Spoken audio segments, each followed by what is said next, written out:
श्री राघव चड्ढा।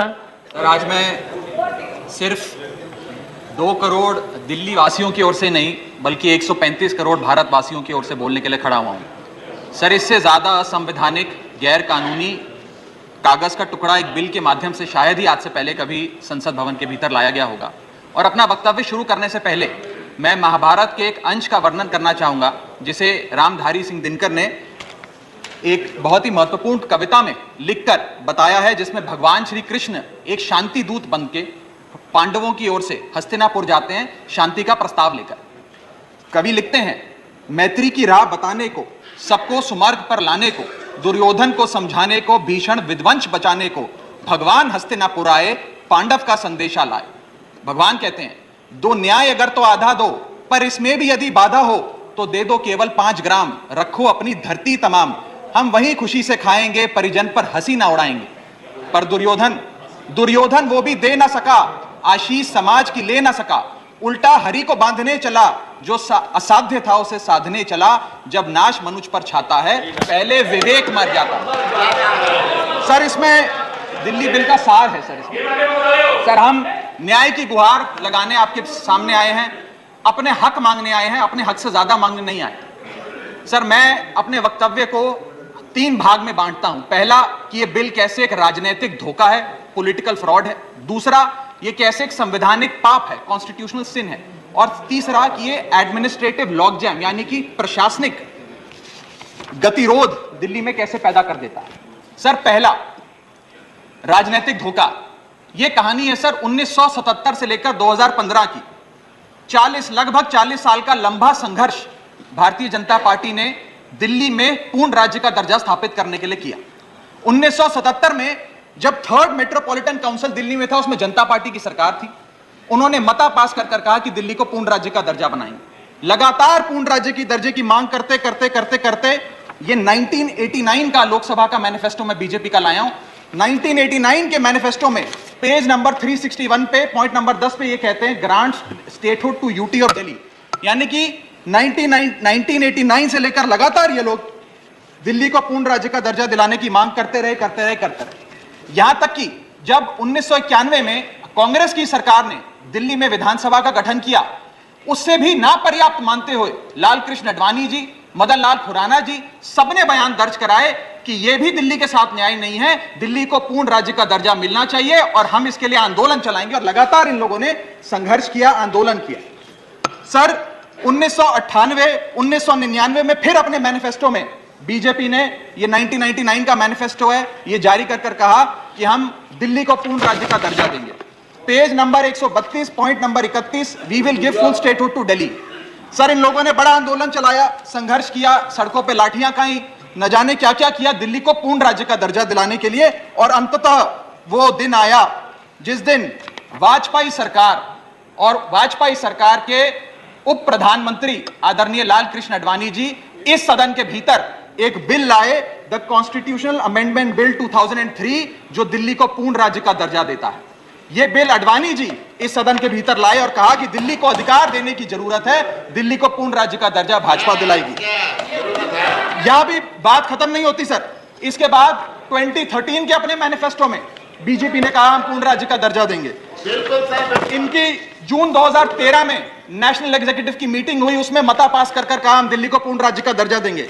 यहां तक कि इनके सांसद डॉक्टर हर्षवर्धन ने बयान दिया कि जब आदरणीय नरेंद्र मोदी जी देश के प्रधानमंत्री बनेंगे, हम दिल्ली को पूर्ण राज्य का दर्जा देंगे। ये इन सब ने सर लगातार बातें कही और दिल्ली को पूर्ण राज्य का दर्जा दिलाने की मांग लगातार भारतीय जनता पार्टी दिल्ली वालों के सामने रखती रही।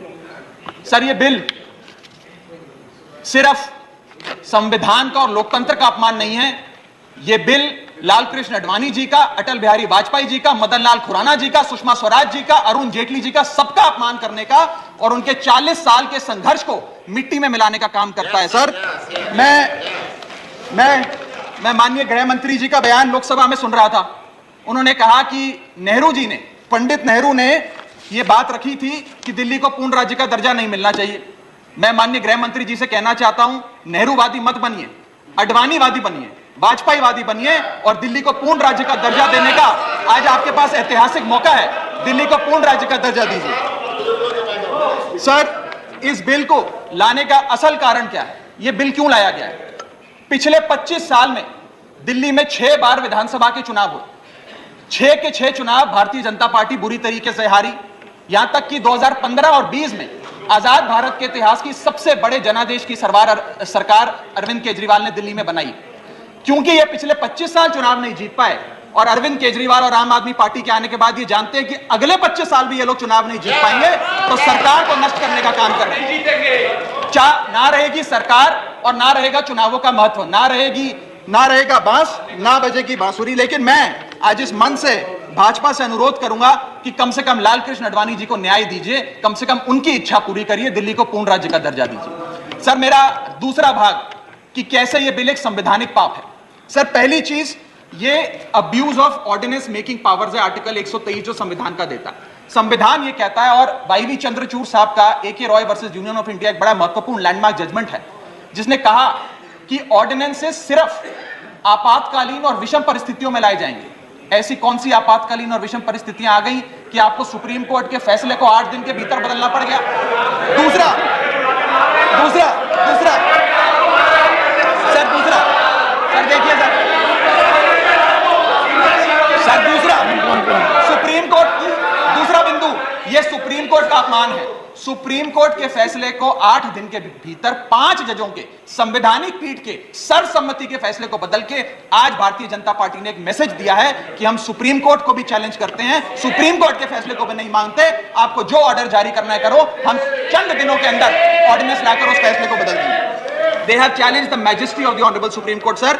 और मैं आपको यह कहना चाहता हूं कि आजकल जो ऑर्डिनेंस लाने की जो एक फेटिश इस सरकार ने देखी, चाहे वो लैंड एक्विजिशन बिल हो, चाहे वो फार्म बिल हो, चाहे ईडी के डायरेक्टर का एक्सटेंशन हो, जो ये सारी चीजें ऑर्डिनेंसेस के माध्यम से इन्होंने करी थी, इस बिल का हश्र भी वही होगा जो सारे पुराने बिलों का हुआ था।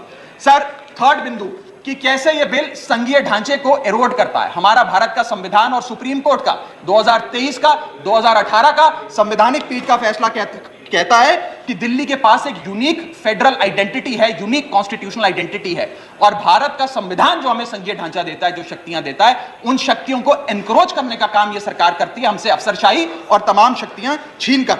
मैं आपको सुप्रीम कोर्ट का वो एक वाक्य पढ़ के सुनाना चाहूंगा। The majority in the 2018 constitutional जज bench held that while the NCT of Delhi could not be accorded with the status of a state, the concept of federalism is applicable to Delhi. हम पूर्ण राज्य नहीं है, लेकिन फिर भी राज्य का दर्जा एक संघीय ढांचे के परिप्रेक्ष्य में दिल्ली को मिलता है। उसके बाद सर, इन लोगों ने तो कमाल ही कर दिया। आज बिना संवैधानिक संशोधन लाए संविधान को बदल दिया, मात्र एक एक्ट ऑफ पार्लियामेंट से, जो आज तक शायद भारत के इतिहास में कभी नहीं हुआ। सर, इसके बाद यह बिल पार्लियामेंट्री अंडरमाइन करता है प्रिंसिपल्स ऑफ कलेक्टिव रिस्पांसिबिलिटी को। भारत का संविधान कहता है सर कि परमानेंट एग्जीक्यूटिव और पॉलिटिकल एग्जीक्यूटिव मिलके लेजिस्लेचर के प्रति जवाबदेही होंगे। ये प्रिंसिपल ऑफ कलेक्टिव रिस्पांसिबिलिटी है।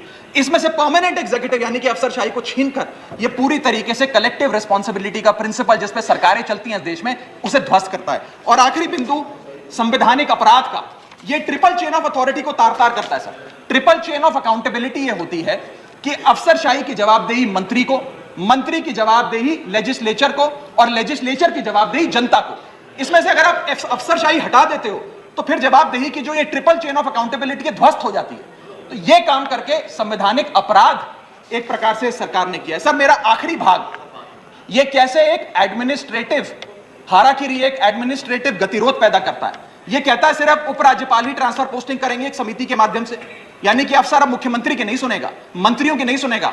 अगर अब दिल्ली में किसी के घर में बिजली नहीं आ रही, पानी नहीं आ रहा, किसी के बच्चे का स्कूल में दाखिला नहीं हो रहा, तो वो उपराज्यपाल के पास जाएगा, अपने मंत्री मुख्यमंत्री के पास नहीं जाएगा। क्या लोग जानते हैं उपराज्यपाल कहां रहता है? उपराज्यपाल कौन सी विधानसभा से चुनाव लड़ा, उपराज्यपाल ने कौन सा चुनाव जीता? लेकिन सारी शक्तियां एक चुनी हुई सरकार से निकालकर उपराज्यपाल को देता है। यह आगे कहता है सर ये बिल कि हम एलजी को सोल डिस्क्रिशन देते हैं, स्वयं के विवेक से फैसले लेने की तमाम शक्तियां।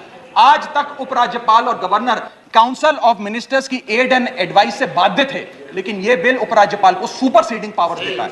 आगे सर, यह बिल जितने भी ब्यूरोक्रेट्स हैं उन्हें एक जुडिशियल अथॉरिटी बना देता है। यह कहता है अफसरशाही तय करेगी कि मंत्री का फैसला सही है कि मंत्री का फैसला गलत है, और अगर अफसर को मंत्री का कोई फैसला पसंद नहीं आया तो अफसर मंत्री का फैसला लागू करने से मना कर सकते हैं। और सर, यह बिल अथॉरिटी कमीशंस और कॉरपोरेशंस बनाने की, तमाम गठन करने की, नियुक्ति करने की शक्तियां सारी की सारी केंद्र सरकार को दे देता है, यानी कि सरकार की चाबी एक प्रकार से केंद्र सरकार को हाथ में पकड़ा देता है। सर, माननीय गृह मंत्री जी ने कहा था कि आम आदमी पार्टी एक सुपारी सी जितनी पार्टी है, एक सुपारी जितनी छोटी सी पार्टी है। सर, ये वो सुपारी जितनी पार्टी है जो आजाद भारत के इतिहास का फास्टेस्ट ग्रोइंग पॉलिटिकल स्टार्टअप कहलाती है। ये वो सुपारी जितनी पार्टी है जिसने 3 बार भाजपा को दिल्ली में हराया और 2 बार 2015 और 20 में आजाद भारत के इतिहास की सबसे बड़ी जनादेश की सरकार बनाई। ये वो सुपारी जितनी पार्टी है जिसने पंजाब में भाजपा को लगभग शून्य पर लाकर खड़ा कर दिया। ये वो सुपारी जितनी पार्टी है जो 10 साल में राष्ट्रीय पार्टी बनी। ये वो सुपारी जितनी पार्टी है जिसके 161 विधायक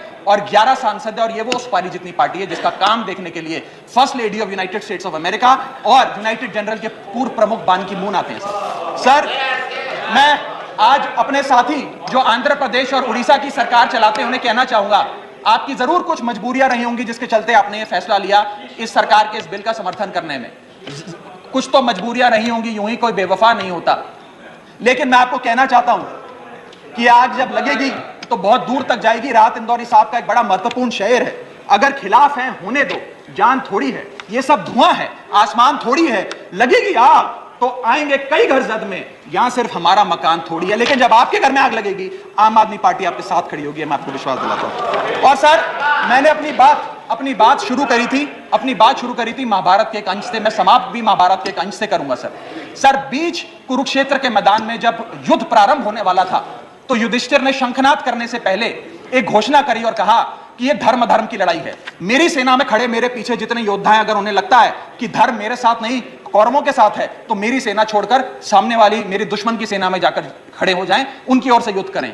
और अगर कौरव सेना में कोई योद्धा है जिसे लगता है कि धर्म युधिष्ठिर के साथ है, पांडवों के साथ है, तो आप कौरवों की सेना छोड़कर मेरी सेना में आइए, मैं बाहें फैलाकर आपका स्वागत करूंगा।